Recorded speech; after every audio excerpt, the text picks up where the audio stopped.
Kylian Dubois se tenait près de la fenêtre de son penthouse luxueux, contemplant les lumières scintillantes de la ville. Son costume noir sur mesure de chez Dior Homme ne pouvait dissimuler l'air dangereux qui l'entourait. À 35, au Nance, il était l'homme de main le plus redouté du milieu lyonnais. Ce soir, il avait une rencontre qui allait tout changer. « Monsieur Lefebvre est là pour vous voir », annonça son garde du corps. Robert Lefebvre entra, l'image même de l'homme, d'affaires fortuné dans son costume, sur mesure de chez Tiffonelli. Mais Kylian savait mieux. Comme beaucoup d'élites lyonnaises, Lefebvre cachait de sombres secrets, et il s'adressait à des hommes comme Kylian lorsqu'il avait besoin que quelque chose soit réglé discrètement. « J'ai un travail inhabituel. »« Pour vous, » dit Lefebvre, sortant une photo. « Voici Emilia Moreau. » Kylian regarda la photo. La femme était jeune, peut-être 25 ans, avec de longs cheveux bruns et un sourire doux. Elle n'avait rien de commun avec les personnes impitoyables, avec lesquelles il avait l'habitude de traiter. « C'est la fille de mon rival en affaires, » expliqua Lefebvre. « Je veux que vous la fassiez tomber amoureuse de vous. » Kylian leva un sourcil. « Ce n'est pas mon genre de travail habituel. » Lefebvre sourit, mais ce n'était pas amical. « Je vous offre 5 millions d'euros. Faites-la tomber amoureuse de vous, puis brisez-lui le cœur. Cela détruira son père. Il sera tellement occupé à s'occuper de sa précieuse fille qu'il ne me verra pas venir pour son entreprise. Pourquoi moi? Parce que vous êtes assez beau pour l'attirer, mais assez froid pour la briser sans vous sentir mal. Tout le monde sait que Kylian Dubois n'a pas de cœur. » Kylian regarda à nouveau la photo. La jeune fille semblait si innocente, si différente de son monde de violence et de mensonges. Mais 5 millions d'euros, c'était 5 millions d'euros. « J'aurais besoin d'informations à son sujet, » dit-il. Lefebvre lui tendit un dossier. Elle est professeure d'art au Centre social de la Croix-Rousse, Lyon. Elle adore la peinture et la poésie. Elle fait du bénévolat à la ESPA, Société protectrice des animaux de Lyon le week-end. Elle est naïvement innocente, vit seule et n'a pas beaucoup fréquenté. Ça devrait être facile pour quelqu'un comme vous. Kylian prit le dossier. « Combien de temps ? 3 mois.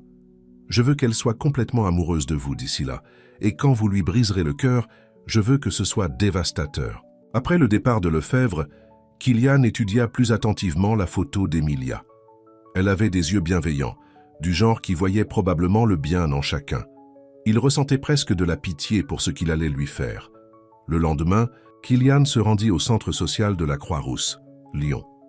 Il observa Emilia donner un cours d'art à des personnes âgées, son visage s'illuminant lorsqu'elle les aidait avec leur peinture. Elle portait une robe simple tachée de peinture et ses cheveux étaient attachés en un chignon désordonné. Elle semblait encore plus innocente en personne. « Excusez-moi », dit-il en entrant après la fin du cours. « J'ai entendu dire que vous donniez des cours d'art privés ?» Emilia se retourna, et pendant un instant, Kylian oublia que ce n'était qu'un autre travail. Elle avait le sourire le plus chaleureux qu'il ait jamais vu. « Oh, oui, je le fais », dit-elle en se remettant une mèche de cheveux derrière l'oreille. « Êtes-vous intéressé par l'apprentissage de la peinture ?»« Oui, j'ai toujours voulu essayer, mais... » Il lui offrit son sourire le plus charmant, celui qui lui permettait généralement d'obtenir ce qu'il voulait. « J'ai peur d'être désespéré. » Elle rit, et ce son était si authentique qu'il le prit au dépourvu. Personne n'est désespéré. L'art consiste à s'exprimer, pas à être parfait. Alors qu'elle parlait des horaires des cours et du matériel, Kylian remarqua comment ses yeux s'illuminaient lorsqu'elle parlait de peinture. Elle était exactement comme Lefebvre l'avait dit, confiante, ouverte, portant son cœur sur sa manche. Ça devrait être un travail facile, pensa-t-il. Se rapprocher d'elle, la faire tomber amoureuse, puis la briser. Il avait fait pire pour moins d'argent, mais quelque chose semblait différent cette fois-ci. Peut-être était-ce la façon dont elle le regardait sans peur ni suspicion. Peut-être était-ce la façon dont elle parlait de trouver la beauté en toute chose, même dans les ténèbres. « Devrions-nous commencer la semaine prochaine ?»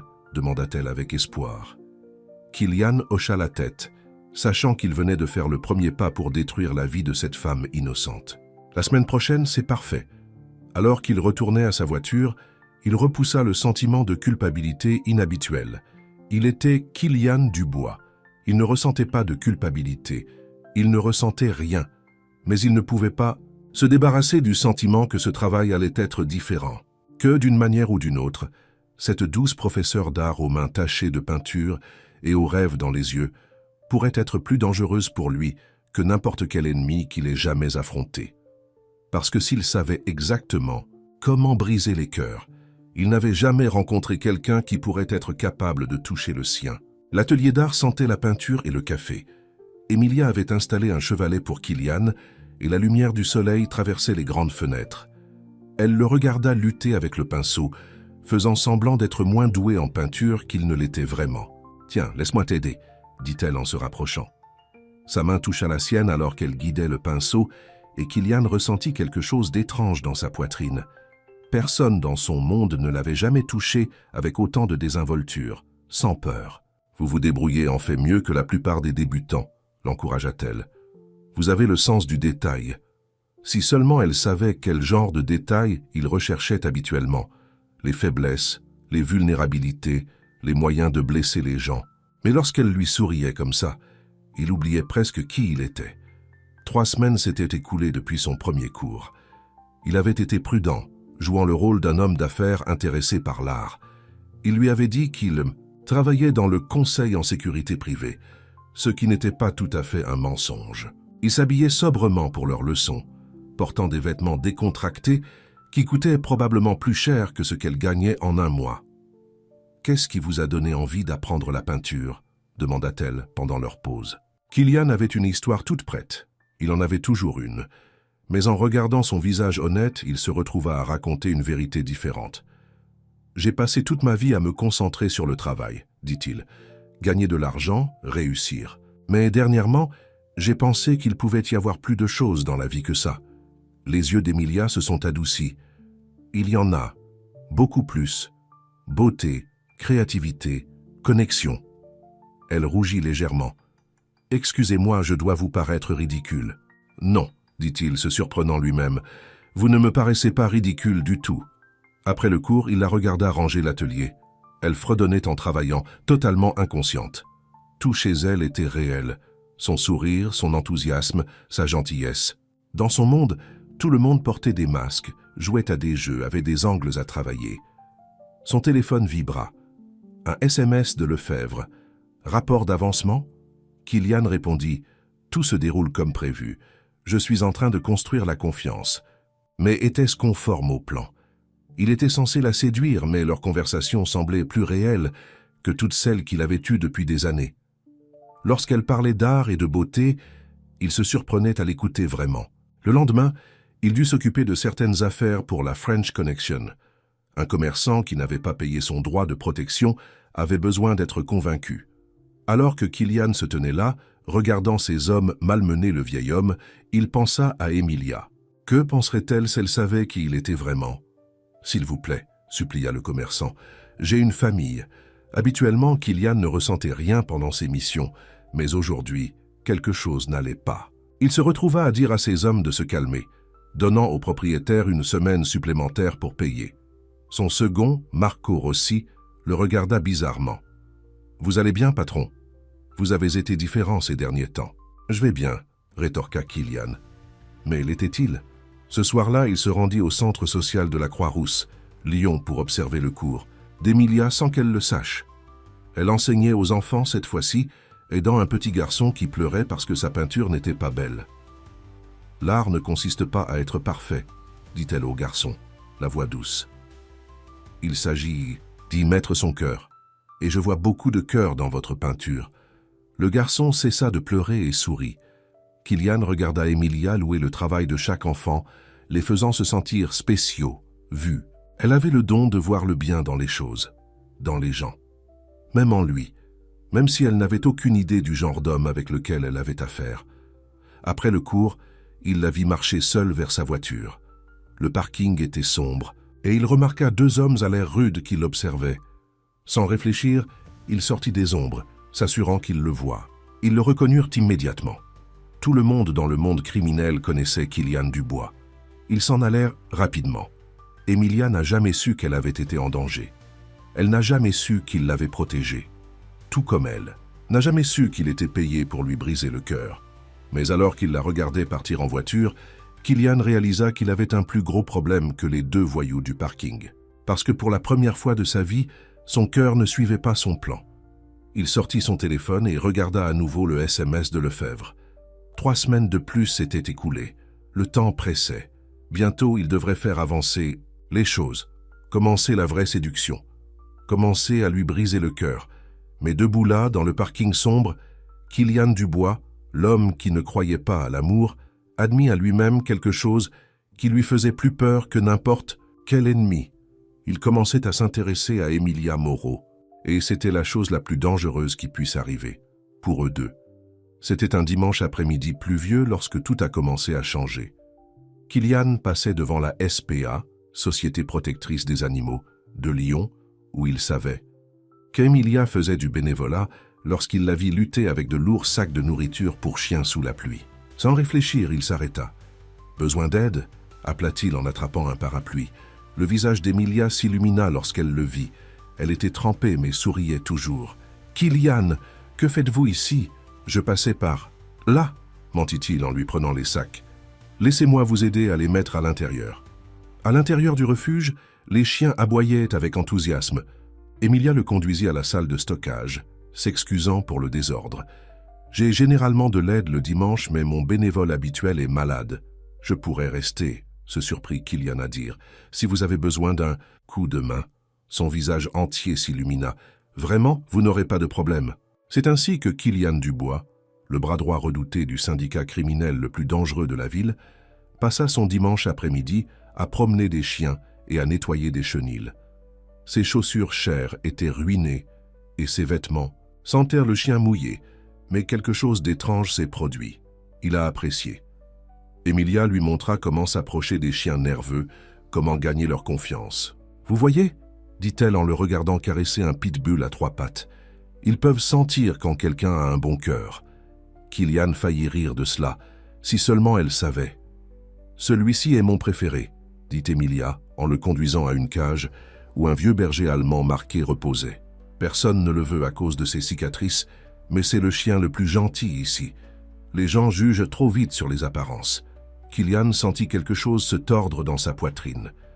Le chien le regarda avec des yeux connaissants, et il se vit lui-même, marqué, dangereux, indésirable, sauf pour ce qu'il pouvait faire pour les autres. « Comment s'appelle-t-il » demanda-t-il. « Fantôme » dit Emilia doucement. « Parce qu'il a survécu à tant de choses. » Plus tard, alors qu'il partageait un café provenant du distributeur automatique ancien du refuge, Emilia lui raconta sa vie. Sa mère était morte lorsqu'elle était jeune. Son père, Jacques Moreau, était toujours occupé par son entreprise, la laissant se débrouiller seule. « C'est pourquoi j'aime enseigner l'art », expliqua-t-elle. « Cela m'a aidé à traverser les moments de solitude. Maintenant, je peux aider les autres à trouver... Ça a l'air parfait. Les restaurants chics me rendent nerveuse. Le restaurant était familial, avec des nappes à carreaux et des bougies dans des bouteilles de vin. Le propriétaire, Mario, les accueillit chaleureusement, non pas parce qu'il craignait Kylian, comme la plupart des gens, mais parce que Kylian avait aidé sa fille à sortir d'une relation abusive il y a des années. C'était l'une des rares bonnes choses qu'il avait faites avec son pouvoir. « Votre table habituelle, monsieur Dubois ?»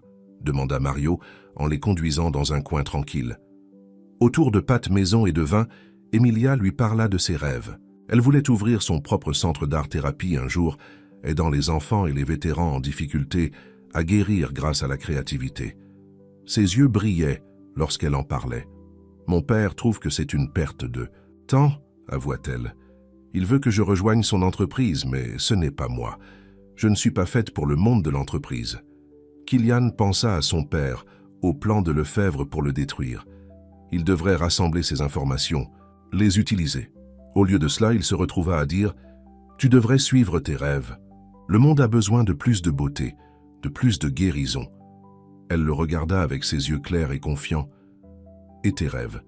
Que voulais-tu être avant de te lancer dans le conseil en sécurité privée ?» La question le prit au dépourvu. Personne ne lui avait posé cette question depuis des années. « Je voulais être architecte », avoua-t-il, se surprenant lui-même de la vérité. « Je dessinais tout le temps des bâtiments quand j'étais enfant. » Que s'est-il passé? La vie est arrivée, pensa-t-il. La violence, la survie et l'ascension vers le sommet d'une montagne très sombre. « Parfois, nous faisons des choix, dit-il prudemment, et ses choix nous conduisent sur des chemins auxquels nous ne nous attendions pas. Sa main toucha la sienne par-dessus la table. Il n'est jamais trop tard pour changer de chemin. Le simple contact, la croyance sincère dans sa voix, cela fit vaciller quelque chose en lui. Pendant un instant, il s'imagina une vie différente. Une vie où il était vraiment juste un homme d'affaires apprenant l'art, tombant amoureux de sa belle professeure. Après le dîner, ils se promenèrent dans les rues du Vieux-Lyon.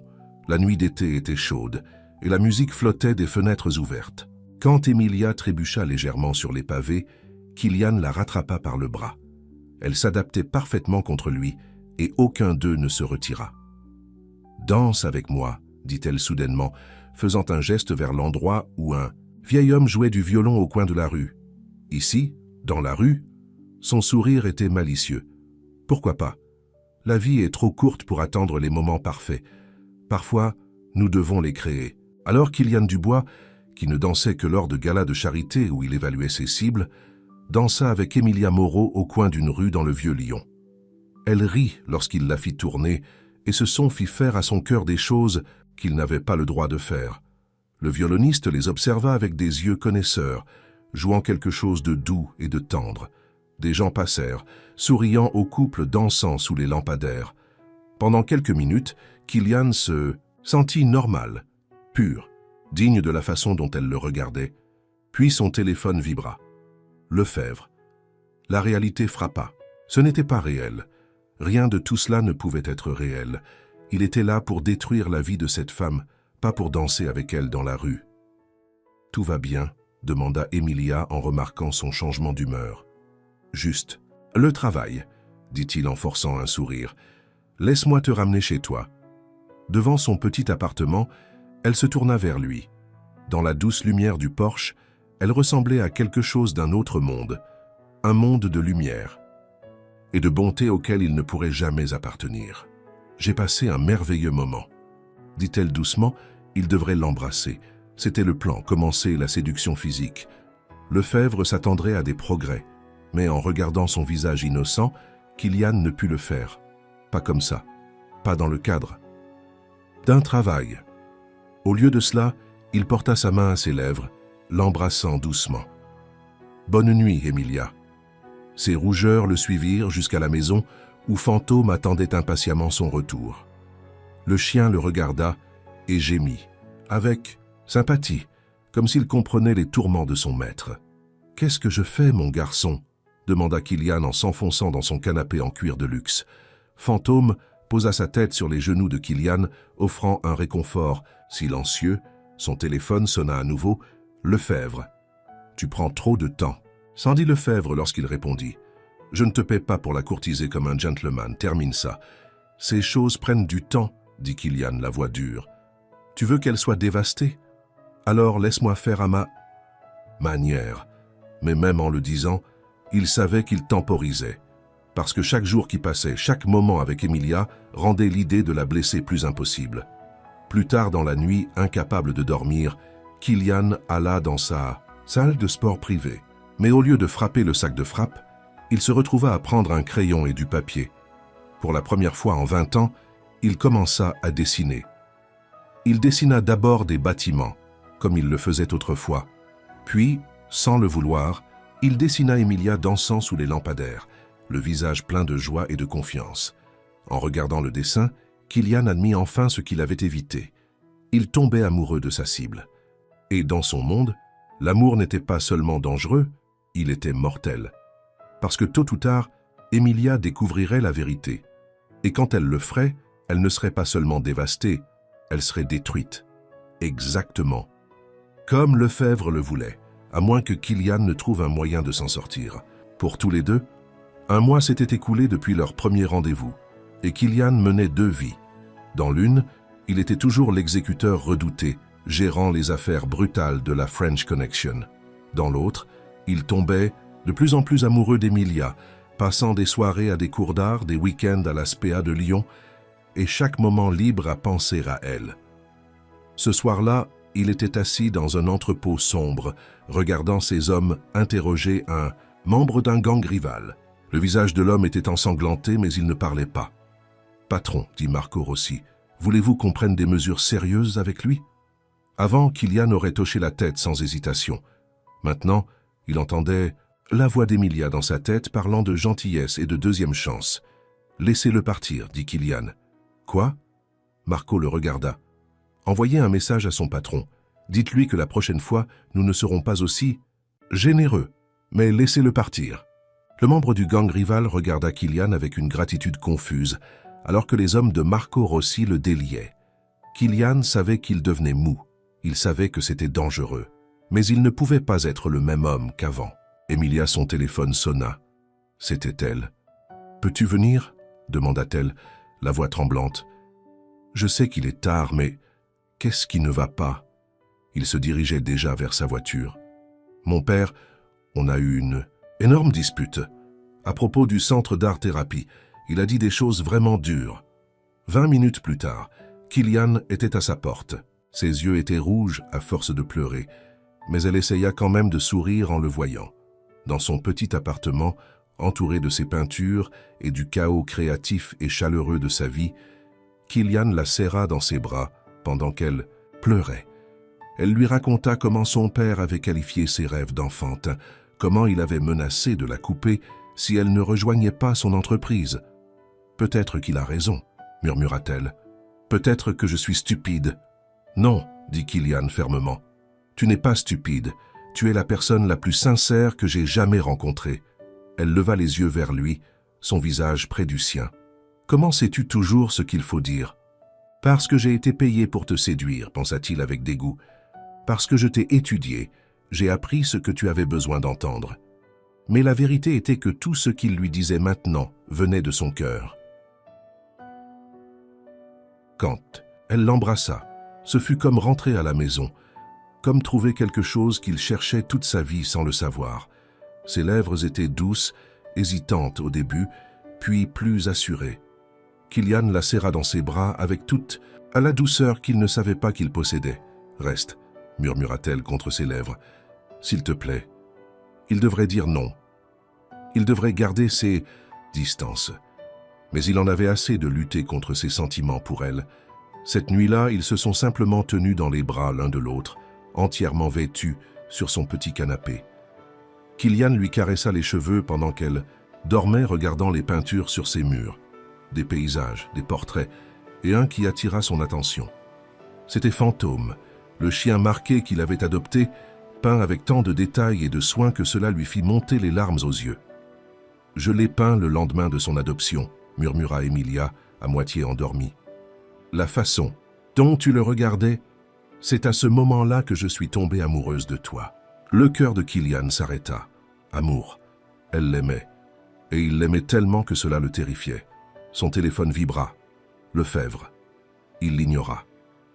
Le lendemain matin, Kylian alla directement à son bureau et convoqua une réunion d'urgence avec ses hommes de confiance. Il avait des millions de dollars cachés, des contacts partout dans le monde. Peut-être, juste peut-être, pourrait-il trouver un moyen de s'en sortir. « J'ai besoin d'options », leur dit-il. « Des moyens de disparaître, des moyens de protéger quelqu'un de personnes puissantes. » Ces hommes semblaient nerveux. Personne ne quittait simplement son monde. Mais ils commencèrent à passer des appels, à tirer des ficelles. Puis Marco Rossi entra en courant. « Patron, on a des problèmes, de gros problèmes. » Lefebvre avait convoqué une réunion des principaux dirigeants de la French Connection.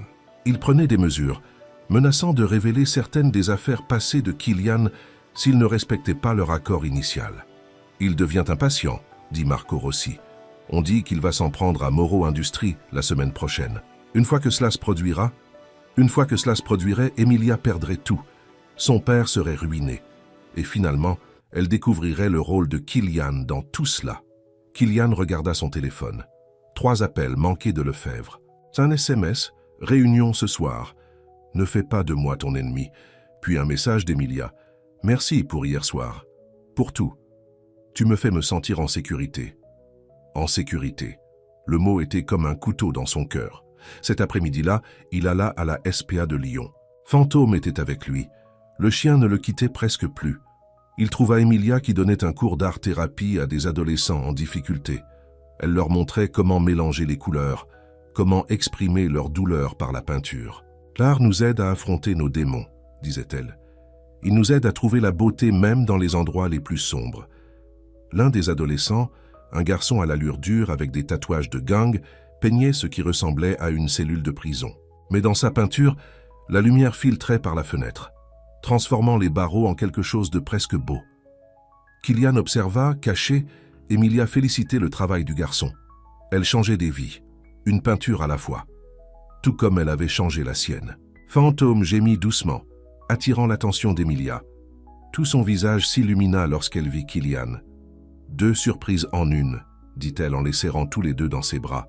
« Je venais juste de raconter à mes élèves comment l'art peut transformer des vies. Transformer des vies. Sa vie pouvait-elle être transformée? Pouvait-il vraiment laisser derrière lui tout ce qu'il était, tout ce qu'il avait fait? En regardant Emilia avec ses mains tachées de peinture et son cœur aimant, Kylian prit sa décision. Il trouverait un moyen d'arrêter Lefebvre, de protéger Emilia et son père, de devenir l'homme qu'elle croyait qu'il était, même si cela signifiait risquer tout, même si cela signifiait faire face à tous ces démons à la fois. Parce qu'Emilia Moreau lui avait appris quelque chose de plus précieux que tous ces millions. Elle lui avait appris que même le cœur le plus sombre pouvait apprendre à aimer. Maintenant, il devait juste trouver comment empêcher cet amour de les détruire tous les deux. La réunion avec Lefebvre était fixée à minuit, au cercle de la place Bellecour, Lyon. Kylian arriva tôt, l'esprit bouillonnant de plans et de plans de secours. Fantôme avait senti sa tension toute la journée, restant plus près que d'habitude, comme s'il essayait de le protéger. Lefebvre était assis à sa table habituelle, buvant du whisky écossais de luxe.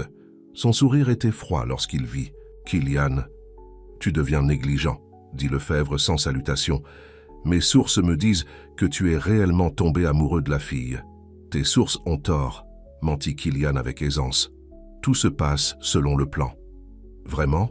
Lefebvre fit glisser un dossier sur la table. « Alors explique-moi ça. » À l'intérieur se trouvaient des photos. Kylian dansant avec Emilia dans le vieux Lyon. Kylian à la SPA de Lyon, la regardant enseigner. Kylian la tenant dans ses bras sur son canapé. Leur baiser. « Tu étais censé la séduire et la détruire, » dit Lefebvre, la voix dure. « Pas jouer à la maison avec elle. » « Je gagne sa confiance, » dit Kylian, « ce qui rendra la chose plus dévastatrice lorsque je lui briserai le cœur. » Lefebvre rit, mais il n'y avait pas d'humour là-dedans. « Tu sais ce que je pense? Je pense que le grand Kylian Dubois est devenu mou, tombé amoureux de sa cible. Comme c'est pathétique. » Les mains de Kylian démangeaient de prendre Lefebvre à la gorge. Au lieu de cela, il prit une lente gorgée de sa boisson. Dubois est devenu mou, tombé amoureux de sa cible. Comme c'est pathétique. Les mains de Kylian Dubois démangeaient de prendre Lefebvre à la gorge. Au lieu de cela, il prit une lente gorgée de sa boisson. Terminé. Ça, c'est demain. Brisez-lui le cœur si complètement qu'elle ne s'en remettra jamais, ou je vous détruirai tous les deux. Vous me menacez? La voix de Kylian était mortellement calme. Non, je vous motive. Parce que si vous ne faites pas votre travail, je lui dirai tout. Comment vous avez été payé pour la faire? Tombée amoureuse de vous. Comment vous avez ri de la facilité avec laquelle vous l'avez bernée. Et puis, pendant qu'elle gère cette trahison, je vais détruire la compagnie de son père et les laisser tous les deux sans rien. Kylian se leva lentement. Vous faites une erreur. Non, c'est vous qui faites une erreur si vous pensez pouvoir me défier. Demain, Kylian, où tout le monde apprendra quel genre de monstre vous êtes vraiment. Kylian quitta le cercle de la place Bellecour, Lyon, le sang glacé. Ces hommes l'attendaient dehors avec des nouvelles. Ils avaient trouvé des informations compromettantes sur Lefebvre, des preuves de crimes que même la French Connection ne pardonnerait pas. Mais les utiliser déclencherait une guerre. Son téléphone s'illumina d'un message d'Emilia Moreau. « Tu peux venir ? J'ai préparé à dîner. Rien de sophistiqué, mais je me suis entraîné à la recette de pâtes que Mario m'a apprise. » Son cœur se serra. Chaque message d'elle était si plein de lumière, si confiant. Elle n'avait aucune idée que son monde entier allait s'effondrer. Quand il arriva à son appartement, elle portait un tablier couvert de sauce tomate. La petite cuisine sentait merveilleusement bon, et elle avait mis la table avec des bougies. « J'ai quelque chose à te dire », dit-elle, nerveuse mais heureuse. « Quoi ? J'ai reparlé à mon père, vraiment parlé. Je lui ai montré mes plans pour le centre d'art-thérapie. Je lui ai montré les résultats que nous obtenons avec le programme pour adolescents en difficulté. Chaos, il va m'aider à le démarrer. Il propose même de le financer. Kylian eut des nausées. Son père était sur le point de tout perdre, et elle ne le savait même pas. « Ce n'est pas tout », continua-t-elle, prenant sa main. « On m'a offert la possibilité d'étudier les techniques d'art-thérapie à Paris pendant 6 mois. C'est une occasion incroyable, et je veux que tu viennes avec moi. » Elle le regarda avec tant d'espoir, tant d'amour. « Tu pourrais peindre, peut-être même étudier l'architecture comme tu le voulais. On pourrait tout recommencer ensemble. Paris, un nouveau départ, une vie normale, tout ce dont il ne s'était jamais permis de rêver. » Emilia, sa voix se brisa. Elle a dû voir quelque chose dans son visage, car son sourire s'estompa. Qu'est-ce qui ne va pas? Il pouvait faire ce que Lefebvre voulait, briser son cœur, la faire le haïr. Cela la détruirait, mais au moins elle serait en vie. Lefebvre avait des ennemis puissants. Si Kylian jouait bien ses cartes, il pourrait peut-être la protéger des retombées, ou il pourrait lui dire la vérité, risquer tout. Croire que l'amour qu'ils avaient retrouvé était assez fort pour survivre à ses secrets les plus sombres. Ghost, qui avait tranquillement attendu dans un coin, se leva et vint se blottir contre sa jambe. Le chien cicatrisé leva les yeux vers lui avec ses yeux perspicaces, lui rappelant le jour où Emilia avait dit que les gens pouvaient changer. « Assieds-toi, » dit-il doucement. « J'ai quelque chose à te dire. »« Tu m'inquiètes » dit-elle, mais elle s'assit. Kylian prit une profonde inspiration. Il avait affronté des gangs rivaux, des policiers corrompus et des tueurs sans broncher. Mais rien ne l'avait jamais autant terrifié que la pensée de la perdre. « Il y a 3 mois, un homme nommé Robert Lefebvre m'a engagé pour te faire tomber amoureuse de moi.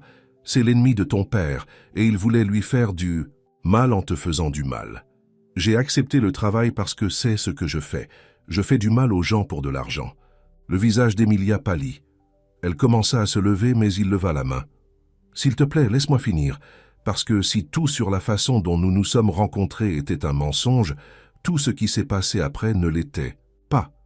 Je suis tombé amoureux de toi, Emilia. Un amour réel, terrifiant, qui change la vie. Et maintenant, Lefebvre menace de détruire toi et ton père, à moins que je te brise le cœur demain. » Des larmes coulèrent sur son visage. « Donc tout ça, c'était juste un travail. Ça a commencé comme ça, mais tu as tout changé. Tu m'as donné envie d'être meilleur, d'être l'homme que tu croyais que j'étais. »« Qui es-tu » murmura-t-elle. « Vraiment. Le moment de vérité. Je ne suis pas seulement dans la sécurité. Je suis un homme de main, pour le plus grand syndicat du crime de la ville. J'ai fait des choses terribles.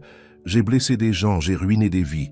Mais je ne me suis jamais senti coupable de rien avant de te rencontrer. » Emilia se leva si vite que sa chaise tomba. Ghost gémit, se déplaçant entre eux comme s'il essayait de maintenir la paix. « Pars, » dit-elle, la voix tremblante. « Pars tout de suite. Emilia, s'il te plaît. Pars. » Kylian se leva lentement. « Lefebvre s'en prendra. À la compagnie de ton père demain. Je vais essayer de l'arrêter, mais tu dois être prête. Fais en sorte que ton père déplace son argent, protège ses actifs. » Elle pleurait trop fort pour parler. Kylian voulait la prendre dans ses bras, la supplier de pardon, lui promettre qu'il allait tout arranger. Au lieu de cela, il alla faire la porte. « Je t'aime, » dit-il doucement. Cette partie a toujours été vraie. Sa seule réponse fut un sanglot qui lui brisa le cœur. Devant son immeuble, Kylian passa un coup de fil. « Marco, rassemble tout le monde. Ce soir, on va à la guerre. » Parce que même s'il avait peut-être perdu Emilia pour toujours, il pouvait toujours la protéger, même si cela signifiait brûler son monde entier jusqu'aux cendres. La nuit explosa dans le chaos.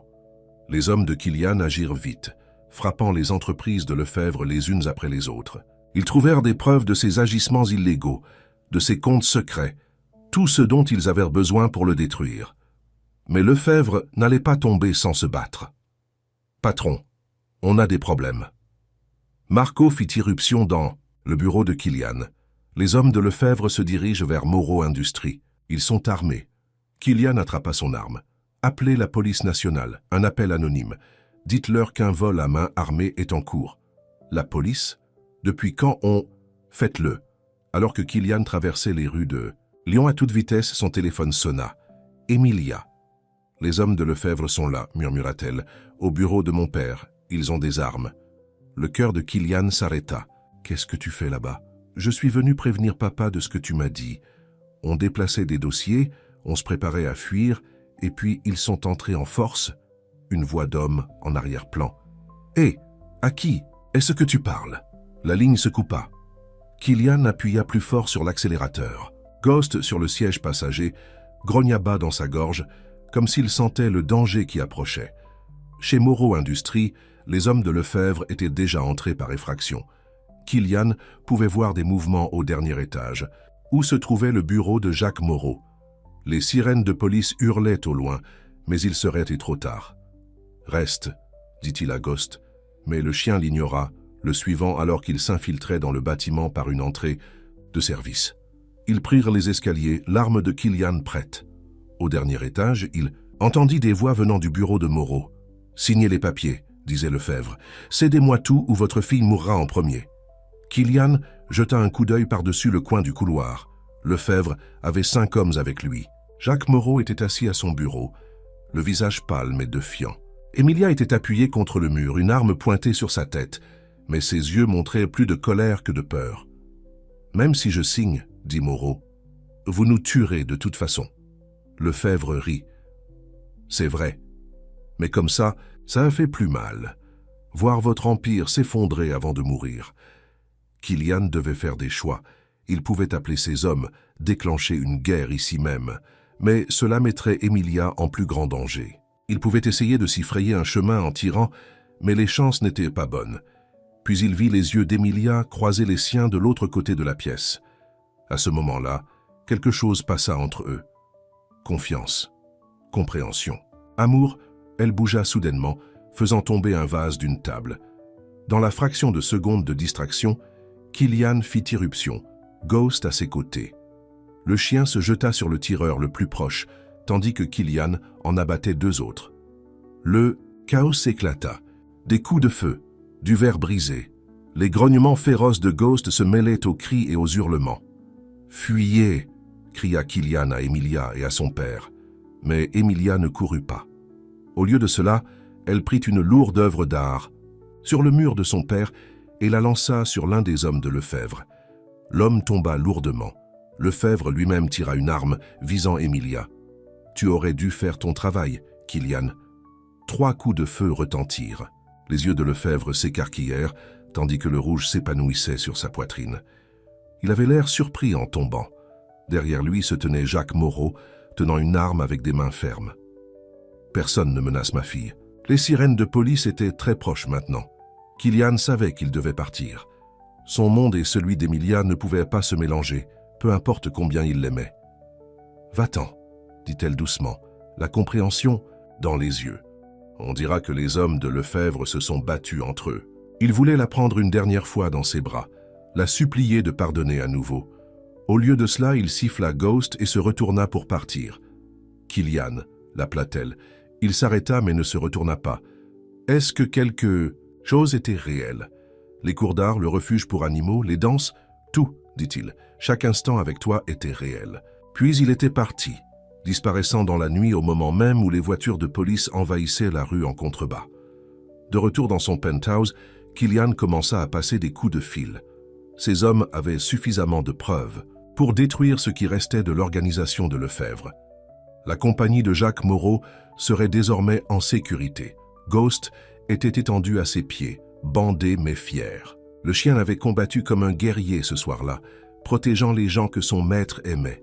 « On doit partir, mon garçon », lui dit Killian. « Trop de questions maintenant. Trop de gens connaissent mon visage. » Son téléphone vibra. Un message. D'Emilia. La police est partie. Papa leur a dit que Lefebvre avait essayé de le forcer à lui céder la compagnie et que les hommes de Lefebvre s'étaient retournés les uns contre les autres. Ils ont trouvé suffisamment de preuves dans son bureau pour prouver qu'il était corrompu.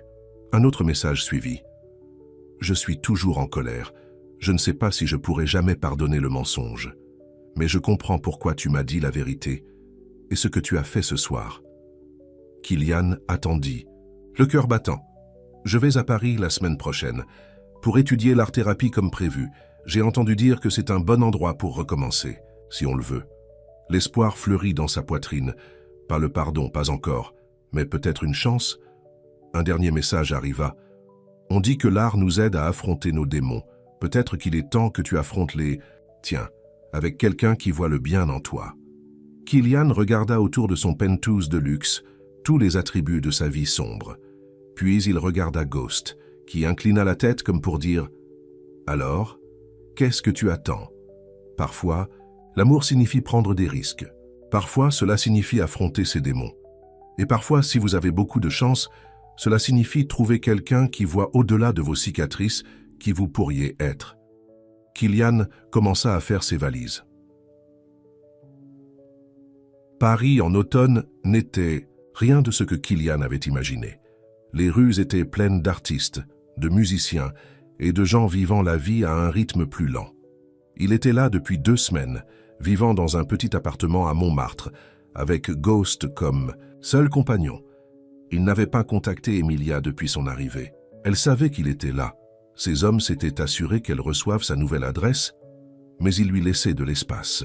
Chaque matin, il promenait Ghost dans le quartier artistique, regardant les peintres installés, leur chevalet sur la place.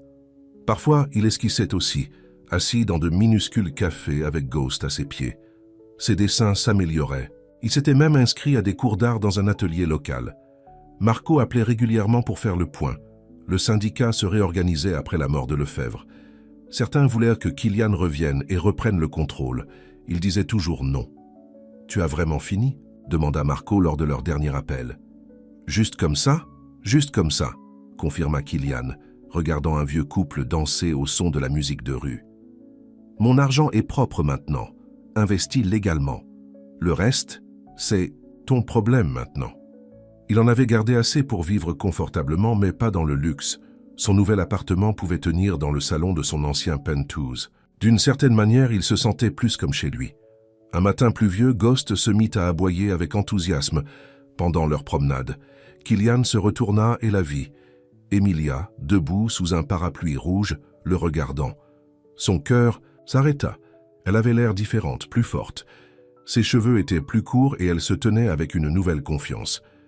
« Je t'ai vu faire des croquis ici hier, » dit-elle, « mais je n'étais pas prête à parler. Et aujourd'hui je suis prête. » Ils trouvèrent un café tranquille. Ghost était étendu entre eux, la tête reposant sur les pieds d'Emilia, comme si aucun temps ne s'était écoulé. Elle regarda autour de la petite pièce, si différente des restaurants gastronomiques où il l'emmenait autrefois. « Tu as changé, » dit-elle. « J'essaie. » Elle sortit quelque chose de son sac, un carnet de croquis. À l'intérieur se trouvaient des dessins des adolescents en difficulté de ses cours d'art-thérapie à la maison. Ils demandent parfois de tes nouvelles, et de Ghost. Surtout Tommy, le garçon qui a peint la cellule de prison. Comment vont-ils? Mieux. Le financement de papa nous a aidés à développer le programme. On travaille même avec le centre éducatif fermé maintenant. Elle fit une pause. Il demande aussi de tes nouvelles, tu sais? Papa. Après ce qui s'est passé avec Lefebvre, il a fait des recherches. Il a découvert d'autres moments où tu avais aidé des gens. Les commerçants que tu as protégés, les femmes battues que tu as aidées à s'échapper. Killian regarda son café. « Ça ne compense pas les mauvaises choses que j'ai faites. »« Non, » acquiesça-t-elle. « Ça ne le fait pas. Mais ça montre qui tu es vraiment, sous toutes les ténèbres. » Elle fouilla à nouveau dans son sac et sortit un papier plié, le dessin qu'il avait fait d'elle dansant dans le vieux lion. « Marco m'a donné ça. Il a dit qu'il l'avait trouvé dans ton bureau, après ton départ. » Emilia, commença-t-il, mais elle leva la main. « Laisse-moi finir. Quand j'ai découvert la vérité, j'étais dévasté. Pas seulement à cause du mensonge, mais parce que je pensais que cela signifiait que rien n'était réel. La façon dont tu regardais mes peintures, ta façon d'être avec les chiens au refuge, les histoires que tu me racontais sur ton envie d'être architecte, je pensais que c'était faux. Ce ne l'était pas, dit-il doucement. C'était le vrai moi, peut-être pour la première fois de ma vie. » Elle toucha le dessin doucement. « Je sais. C'est pourquoi je suis là. » La rue, c'est le vrai vous. Le vous qui était toujours là, attendant d'être trouvé. Je ne mérite pas une seconde chance. Peut-être pas, mais Fantôme mérite de retrouver sa famille. Elle sourit légèrement. Il pleure à chaque fois qu'il voit votre chaise vide dans mes cours d'art. Killian regarda le chien qui les observait tous les deux avec des yeux pleins d'espoir. Vous enseignez toujours? Dans un petit atelier ici à Paris, principalement des réfugiés et des enfants en difficulté. L'art-thérapie se traduit dans toutes les langues. Elle hésita. Ils ont besoin de plus de professeurs, des gens qui comprennent la douleur et la guérison. L'espoir fleurit en lui. Vous m'offrez un emploi, je vous offre une chance de continuer à devenir l'homme que j'ai toujours vu en vous. Elle tendit la main par-dessus la table et prit la sienne. L'homme dont je suis tombée amoureuse avant même de savoir qui vous étiez vraiment. Je suis toujours cet homme qui vous a menti, avertit-il, qui a blessé des gens. Non, dit-elle fermement. Vous êtes l'homme qui m'a dit la vérité alors que cela aurait pu vous coûter tout. Qui a risqué sa vie pour me sauver, moi et mon père? Qui a choisi l'amour plutôt que le pouvoir? Elle serra sa main. La question est, qui voulez-vous être maintenant? Kylian regarda leurs mains jointes, le visage heureux de Fantôme, les artistes peignant sur la place à l'extérieur. Il pensa au petit garçon effrayé qui dessinait des bâtiments pour échapper à son foyer violent, au jeune homme en colère qui avait choisi le pouvoir plutôt que la paix, à l'homme de main endurci qui avait oublié comment ressentir.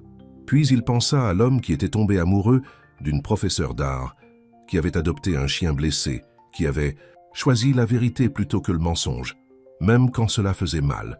« Je veux être quelqu'un qui mérite une seconde chance, » dit-il enfin. « Quelqu'un qui mérite votre amour. Alors commencez par me montrer vos croquis, » dit-elle, arborant ce sourire qui avait d'abord brisé son cœur gelé. « Et peut-être plus tard, on pourra aller danser sous la pluie. » Fantôme aboya joyeusement comme s'il approuvait ce plan. Dehors, le ciel parisien s'éclaircissait, la lumière du soleil perçant les nuages, comme la lumière qui perce les ténèbres, comme l'amour qui perce la peur, comme l'espoir qui perce la douleur. Kylian ouvrit son carnet de croquis et commença à partager son art, son cœur, sa vérité avec la femme qui lui avait appris que même l'âme la plus sombre pouvait apprendre à aimer. Et quelque part dans ce petit café parisien, entouré d'art, d'amour et de seconde chance, un ancien gangster a enfin retrouvé son chemin. 6 mois se sont écoulés à Paris, comme un beau rêve. Kylian et Emilia ont pris les choses lentement, reconstruisant la confiance jour après jour. Ils ont travaillé ensemble au centre d'art-thérapie, où Kylian a découvert qu'il avait un don particulier pour les cas les plus difficiles. Les adolescents en colère, les enfants des rues endurcies, ceux qui pensaient être trop brisés, pour être réparés. « Vous les comprenez, dit Emilia un jour, le regardant aider un jeune garçon qui avait fui une zone de guerre. Le garçon ne voulait parler à personne d'autre, mais il s'est ouvert à Kylian à travers ses dessins. « J'étais comme eux, admit Kylian, en colère, perdu, pensant que la violence était la seule réponse. Leur appartement était petit mais rempli d'art maintenant. Les peintures d'Emilia, les croquis de Kylian et le travail de leurs élèves. Fantôme avait son propre coin avec un lit, mais il préférait dormir entre eux, comme s'il s'assurait que sa famille restait unie.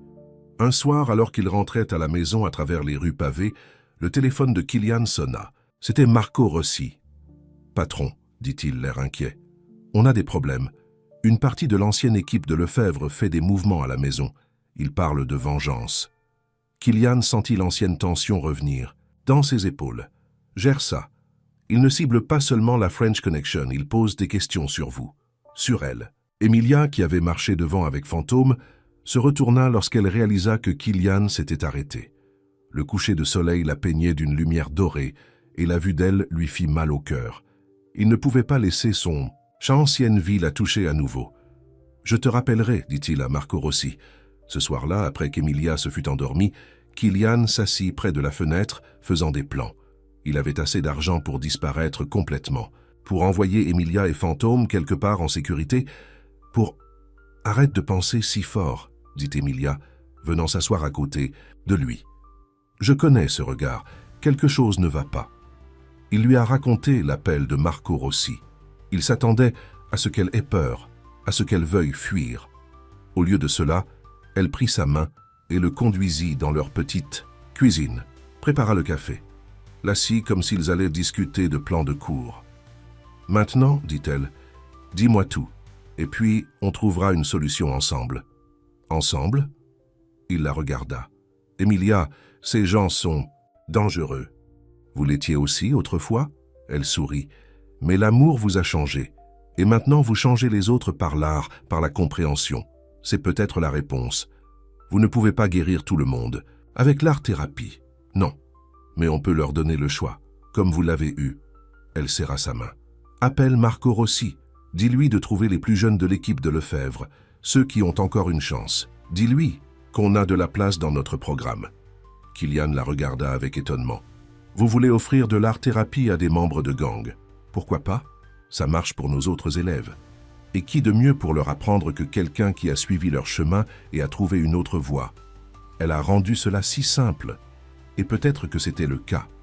Peut-être que la réponse à la violence n'était pas plus de violence. Peut-être que c'était montrer aux gens une autre façon de vivre, d'exprimer leur douleur, de trouver la beauté dans les ténèbres. Le lendemain, ils ont convoqué une réunion au centre d'art, leur petite équipe de professeurs et de conseillers à écouter Kylian expliquer la situation. Au lieu de la peur, il a vu de l'excitation dans leurs yeux. Les idées ont commencé à affluer. « On pourrait créer un programme spécial », a dit leur conseiller principal, axé sur les traumatismes et la rédemption par l'art. « Mon frère travaille avec des jeunes en difficulté à New York », a proposé un autre professeur. « Il pourrait aider à identifier les candidats. » Emilia a souri à Kylian. « Tu vois, parfois la meilleure façon de combattre les ténèbres est d'offrir la lumière. » Au cours des semaines suivantes, quelque chose d'incroyable s'est produit. Marco Rossi a envoyé le premier groupe de jeunes membres de gang à Paris. Ils sont arrivés en colère, méfiants, s'attendant à un piège. Mais lentement, grâce à l'art, à la patience et à la compréhension, ils ont commencé à changer. Un garçon, âgé de 16 ans seulement, a pleuré lorsqu'il a enfin dessiné son père qu'il avait abandonné. Une fille qui vendait de la drogue depuis l'âge de 12 ans a découvert qu'elle avait un talent pour la sculpture. Leur douleur et leur rage ont trouvé une nouvelle expression à travers les couleurs et les formes au lieu de la violence. Tous n'ont pas changé. Certains sont retournés à leur ancienne vie, mais suffisamment sont restés, suffisamment ont trouvé une nouvelle voie pour que la nouvelle se répande. Le programme a grandi. D'autres villes voulèrent le copier. Un soir, Kylian a trouvé Emilia dans leur petit atelier à la maison, en train de peindre. La toile montrait une silhouette sombre, entrant dans la lumière, entourée de couleurs tourbillonnantes. « C'est toi, » dit-elle lorsqu'elle l'a surpris en train de regarder, « le moment où tu as choisi l'amour plutôt que la peur. » Il l'a prise dans ses bras, respirant le parfum de la peinture, de la maison et des deuxièmes chances. « Je le choisis tous les jours, » murmura-t-il. Fantôme est entré, portant sa laisse avec espoir. Ils ont tous les deux ri. « Promenade d'abord, » décida Emilia, « puis dîner. Je t'apprends à faire correctement cette sauce aux pâtes, même si ça me tue. » Alors qu'ils se promenaient dans leur quartier, saluant d'autres, artistes et commerçants qui étaient devenus des amis, Kylian s'émerveilla de voir combien les choses avaient changé. Il y a un an, il était craint dans toute la ville. Maintenant, il était juste un autre artiste à Paris, se tenant la main avec la femme qu'il aimait, vivant une vie qu'il n'avait jamais cru possible. Son téléphone a vibré. Une photo, cas de Marco Rossi. Leur dernier élève venait de terminer sa première peinture. Le garçon souriait vraiment, peut-être pour la première fois depuis des années. « Une autre âme sauvée », dit Emilia en regardant la photo. « Un autre cœur guéri », corrigea Kylian en la serrant contre lui, « parce que c'est ce que l'amour faisait. Il guérissait les cœurs, changeait les vies, transformait les monstres en artistes, rendait l'impossible possible. » Et tandis que le coucher de soleil parisien peignait le ciel de couleurs qu'aucun artiste ne pouvait capturer, un ancien gangster rentrait chez lui avec sa famille, ne portant pas une arme mais de l'espoir. De l'espoir et une laisse de chien très mouillée, parce que Fantôme avait décidé de jouer à nouveau dans la fontaine. Certaines choses, heureusement, n'ont jamais changé. Un an jour pour jour après que Kylian eut pénétré pour la première fois dans la classe d'art d'Emilia à Lyon, ils se tenaient dans leur appartement parisien entouré de peintures. C'était leur première exposition, une exposition conjointe présentant leurs œuvres et celles de leurs élèves. Le petit espace était bondé. Les critiques d'art se mêlaient aux membres de gangs réformés. De riches collectionneurs discutaient avec des réfugiés adolescents. Fantôme se promenait dans la foule, acceptant les caresses et les friandises, la mascotte non officielle de leur programme de guérison par l'art. « Tu peux croire ça ?» murmura Emilia en serrant la main de Kylian. Elle était magnifique dans une simple robe bleue, ses cheveux coiffés de manière décontractée, une éclaboussure de peinture toujours sur sa joue après avoir aidé un élève plus tôt. Kylian regarda les murs. Ces dessins architecturaux étaient accrochés à côté des peintures d'Emilia. Le travail de leurs élèves racontaient des histoires de douleur et d'espoir, de ténèbres et de lumière. Au centre se trouvait leur chef-d'œuvre commun, une toile massive sur laquelle ils avaient travaillé ensemble, montrant une ville à l'aube, les ombres laissant place au lever du soleil. Monsieur Dubois? Ils se retournèrent pour voir Tommy, le garçon qui avait peint la cellule de prison à Lyon. Il était venu spécialement pour l'exposition. Maintenant âgé de 17 ans, il était plus grand, plus confiant, son propre portfolio sous le bras. « J'ai été accepté à l'École nationale supérieure des beaux-arts de Paris », annonça Tommy. Bourse complète. Emilia l'a serré dans ses bras tandis que Kylian essayait de ne pas montrer à quel point cela le rendait ému. Tommy avait été l'une de leurs premières réussites, d'homme de main à artiste. « John Herbe, votre travail mérite d'être vu », dit Kylian en lui serrant l'épaule. La porte de la galerie s'ouvrit et Jacques Moreau entra. Emilia courut pour embrasser son père, qui avait fait le voyage de New York.